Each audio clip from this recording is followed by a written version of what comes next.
Hello friends, कैसे हो आप लोग? आई होप आप लोग अच्छे ही होंगे। तो सबसे पहले ये बताइए कि आपकी प्रिपरेशन कैसी चल रही है? वेल चल रही है, अच्छी बात है। तो लास्ट लेक्चर में हम लोग डायमेंशन कर लिए थे। Today we are doing principle of homogeneity. Principle of homogeneity क्या होती है, आज हम उसके बारे में बात करेंगे। तो चलिए स्टार्ट करते हैं। तो प्रिंसिपल ऑफ होमोजेनिटी ये कहती है कि कोई भी सिमिलर प्रॉपर्टीज वो हमेशा क्या होंगी, ऐड एंड सब्ट्रैक्ट। क्या? कोई भी सिमिलर प्रॉपर्टीज, जैसे कि हमारा फोर्स हो गया,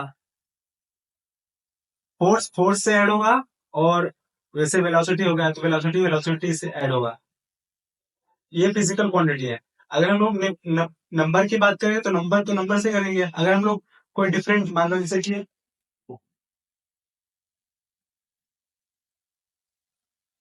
फोर्स हमारा हो गया 2 न्यूटन और हम लोग वेलोसिटी ले रहे हैं, वेलोसिटी 2 मीटर पर सेकेंड। उसको हम लोग ऐड एंड सब्ट्रैक्ट कर सकते हैं क्या? जैसे कि 2 न्यूटन प्लस 2 मीटर पर सेकेंड, नहीं ना। तो ये प्रिंसिपल ऑफ होमोजेनिटी ओबे नहीं करती, मतलब ये फॉलो नहीं करती। वो कहती है कि हमेशा जो सिमिलर फिजिकल प्रॉपर्टी होगी, जैसे कि उसका यूनिट सेम रहेगा। अगर फोर्स 2 न्यूटन है तो दूसरा फोर्स भी हम लोग ऐड करेंगे तभी वो क्या होगा, 4 न्यूटन। अगर यूनिट नहीं सेम है तो कुछ नहीं हो पाएगा, मतलब ऐड नहीं हो पाएगा, ना ही सब्ट्रैक्ट हो पाएगा। अगर हम लोग मल्टीप्लीकेशन की बात करते हैं तो मल्टीप्लीकेशन पॉसिबल है, लेकिन हम लोग ऐड एंड सब्ट्रैक्ट की बात करते हैं तो ऐड सब्ट्रैक्ट नहीं हो सकता अगर यूनिट डिफरेंट रहा तो।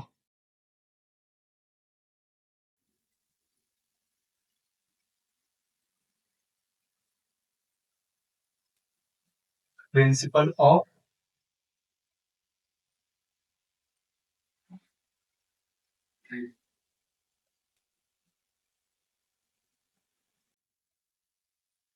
क्या? Principal of homogeneity. Principle of homogeneity क्या कहती है? The dimension of each term must be same. Dimension of each term must be same. समझे? एग्जाम्पल,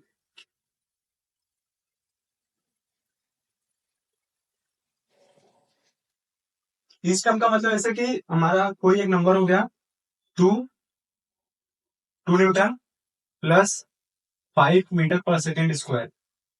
तो उसको हम लोग कर सकते क्या? नहीं। अगर हम लोग 2 न्यूटन -5 न्यूटन, तो ये पॉसिबल है क्या? यस पॉसिबल है। इसका आंसर क्या होगा? -3 न्यूटन। ठीक है। एग्जाम्पल में हम लेते हैं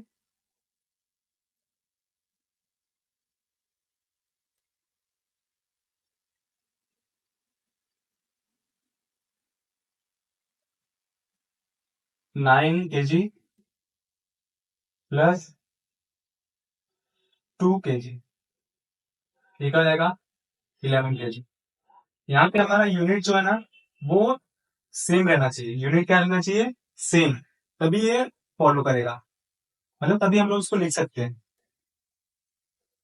अगर यूनिट डिफरेंट हुआ तो नहीं लिख सकते, जैसे कि 2 न्यूटन -5 मीटर पर सेकेंड, तो ये हम लोग नहीं लिख सकते, पॉसिबल ही नहीं है।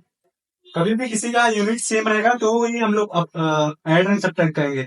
यूनिट सेम नहीं रहा तो हम लोग ऐड एंड सब्ट्रैक्ट नहीं कर सकते, कोई भी फिजिकल क्वांटिटी हो।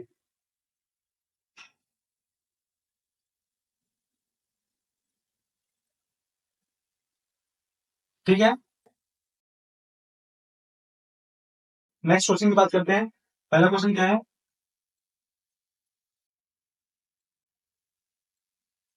Find the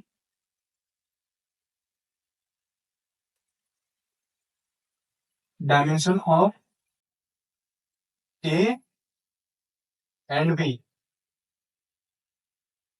in the given equation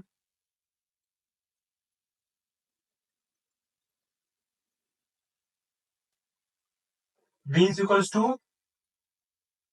a plus tv, v is equals to a plus tv।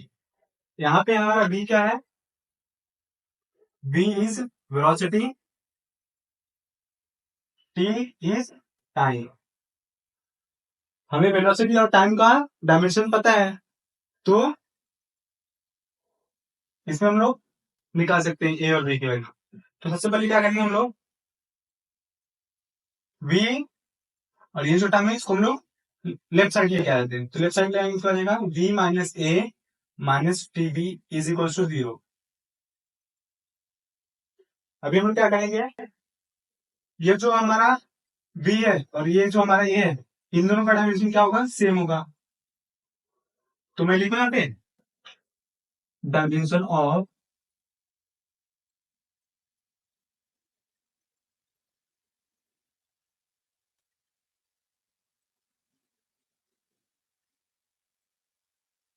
v is same as dimension of a। तो यहाँ पे b का डायमेंशन क्या है और a का डायमेंशन क्या है? वो क्या है? सेम है। तो b का डायमेंशन क्या है हमारा? L1 t माइनस 1, और a का हमें मिल गया, a का हमें पता नहीं क्या मिल गया। तो ये जो a है वो किसके बराबर है? L1 t माइनस 1, मतलब इसका डायमेंशन किसके बराबर है? L1 t minus 1। अभी हम नेक्स्ट बात करते हैं, ये जो vt है, vt is equals to v, vt is equals to v, मतलब इसका जो डायमेंशन है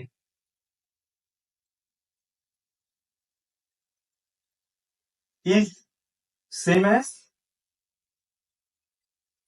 डायमेंशन ऑफ vt, मतलब जो v का डायमेंशन है वो सेम है किसके? vt के।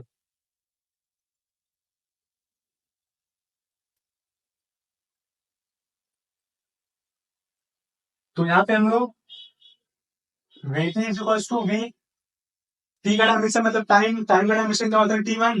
तो v t1 is equals to velocity का डायमेंशन क्या होता है? L1 t minus 1। यहाँ पे हम लोग उस साइड लेके जाएंगे तो क्या हो जाएगा? v is equals to L1 t minus 1, और ये यहाँ पे जाएगा तो क्या हो जाएगा? t minus 1। समझे? अभी इन दोनों को मैं कंबाइन कर ले रहा हूँ, तो क्या हो जाएगा? v is equals to L1 t minus 2। तो यहाँ हमें v का डायमेंशन मिल गया। v का डायमेंशन क्या है? L1 t minus 2। Final answer. और यहाँ हमें इसका डायमेंशन मिला है a का। Next question,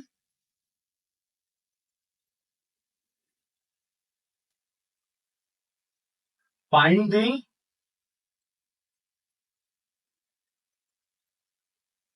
dimension of a, b, c, d and e in the given equation.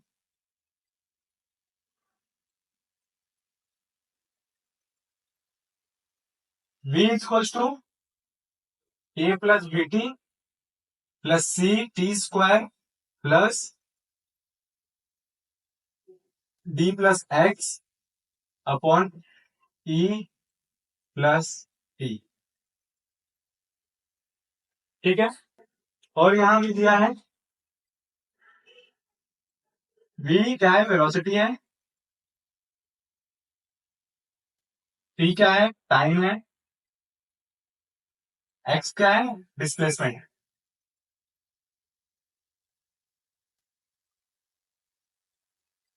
v क्या है? Velocity, t time, x displacement. तो यहाँ पे हम लोग जो सॉल्व करते हैं, तो ये जो राइट साइड क्वांटिटी है हम लोग उसको क्या करते हैं? लेफ्ट साइड लेके आते हैं। A v minus a minus B T minus C T square minus D plus X upon E plus C is equal to 0।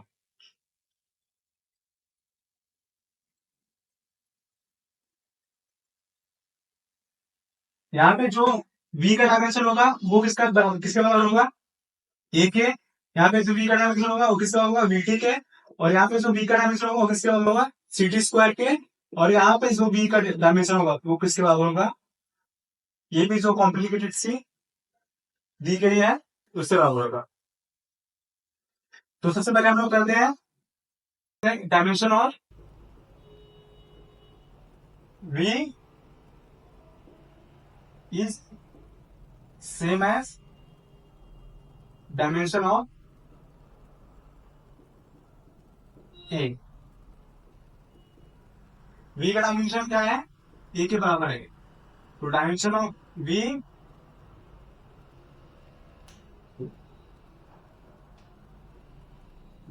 v ये क्या है, हमारा डायमेंशन है। d मतलब डायमेंशन,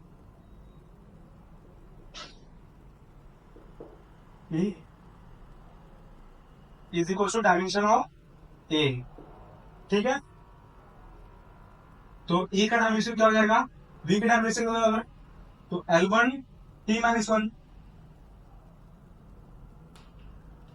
नेक्स्ट हमें a का डायमेंशन मिल गया, अभी हम b का बात करते हैं। Dimension of v is dimension of vt is same as dimension of v। यहाँ पे v क्या हमारा वेलोसिटी। इक्वेशन देखो ना क्या है, v minus a minus vt minus ct square minus d plus x d plus t upon e plus x, यही था ना।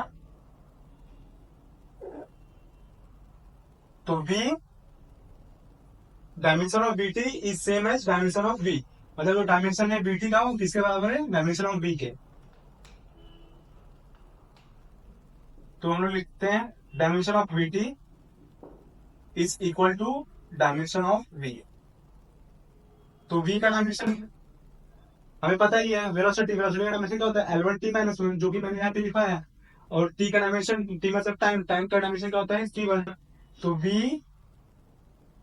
t1 is equal to L1 t minus 1। Then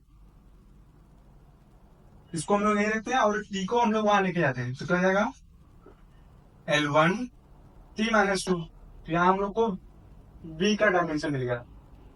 अभी हम नेक्स्ट बात करते हैं डायमेंशन ऑफ ct स्क्वायर।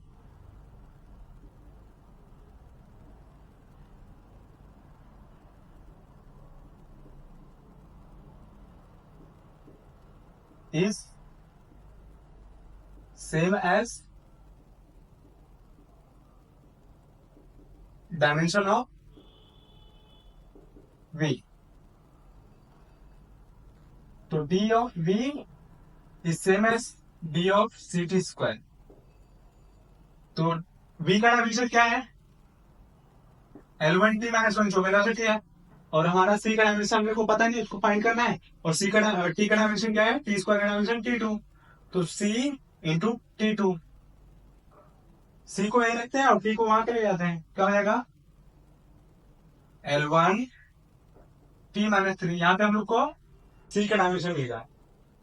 अभी हम लोग बात करते हैं ये जो कॉम्प्लिकेटेड से जो सीरीज दी हुई है उसके बारे में।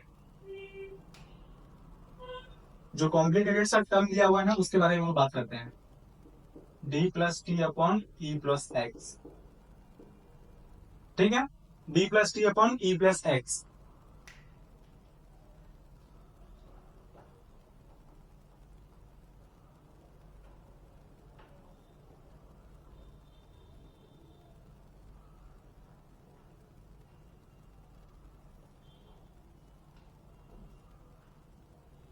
p is equals to, sorry, dimension of v is same as dimension of d plus t upon E plus X. ठीक है, तो dimension of v is equal to dimension of D plus T upon E plus X. ये क्या हमारा D, क्या हमारा dimension,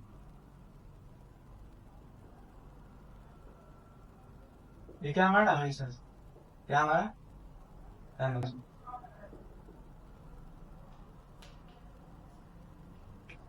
अभी हम बात करते हैं इसका ई प्लस एक्स, यहाँ पे प्लस है ना, तो ये जो जो इसका डायमेंशन होगा वो भी एक्स का डायमेंशन होगा। एक्स को हमको पता है, एक्स का डायमेंशन क्या है, length, length minus displacement, displacement का डायमेंशन क्या होता है L1, तो ई का डायमेंशन क्या होगा L1। ठीक है, अभी हम लोग v का डायमेंशन क्या होगा, यहाँ पे हम लोग देखते हैं, यहाँ पे v का डायमेंशन क्या होगा L1 t minus 1 is equal to, यहाँ पे d प्लस 3 दिया हुआ है और यहाँ पे L1 दिया हुआ है, तो ये कहा जाएगा, इस साइड जाएगा, क्या हो जाएगा L2 t minus 2 d plus 3।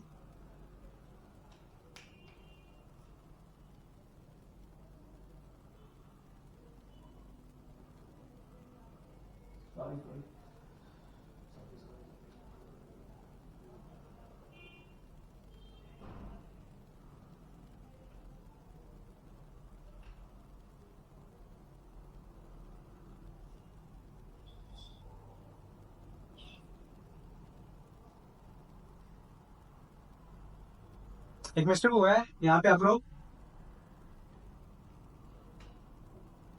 d into T लिखना, d into T,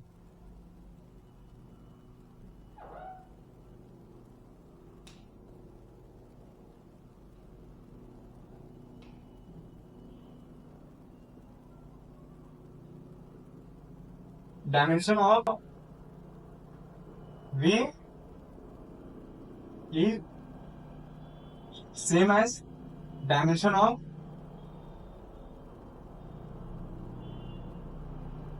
d into t upon e plus x। यहाँ पे जो हमारा e प्लस एक्स है उसका डायमेंशन सेम रहेगा, मतलब जो e का डायमेंशन है वही x का डायमेंशन रहेगा, तो मतलब dimension of e is equal to dimension of x। ठीक है, तो e का डायमेंशन क्या है नहीं पता, हम लोग को फाइंड करना है, और x का डायमेंशन क्या है L1।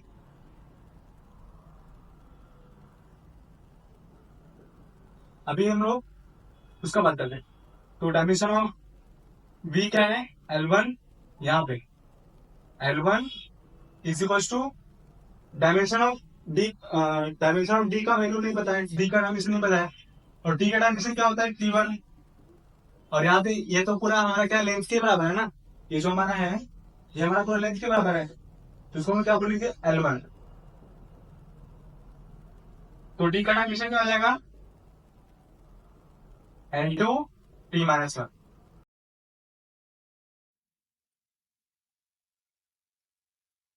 Find the dimension of a upon b in the equation b is equals to a minus t upon b x का स्क्वायर। यहाँ पे हमारा p क्या है प्रेशर, t क्या है टाइम, x क्या है डिस्प्लेसमेंट।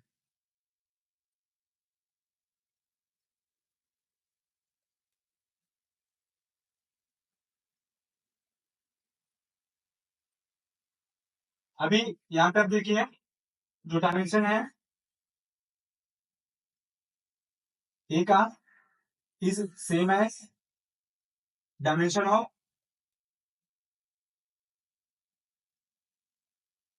t, तो हमारा a का डायमेंशन क्या हो जाएगा T1,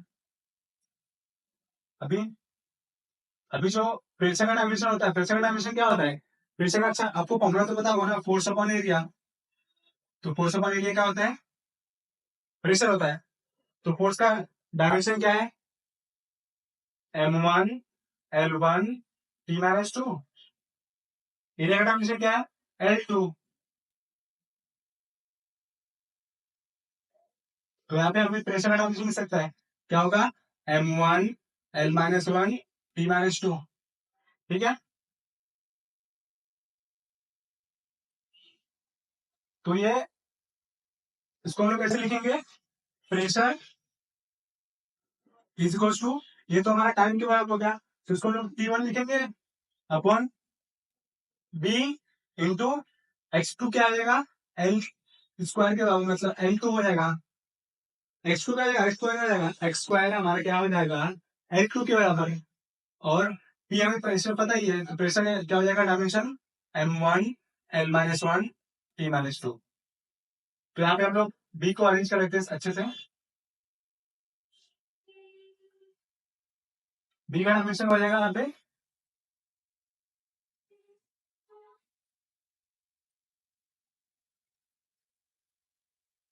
m1 l1 t minus 3।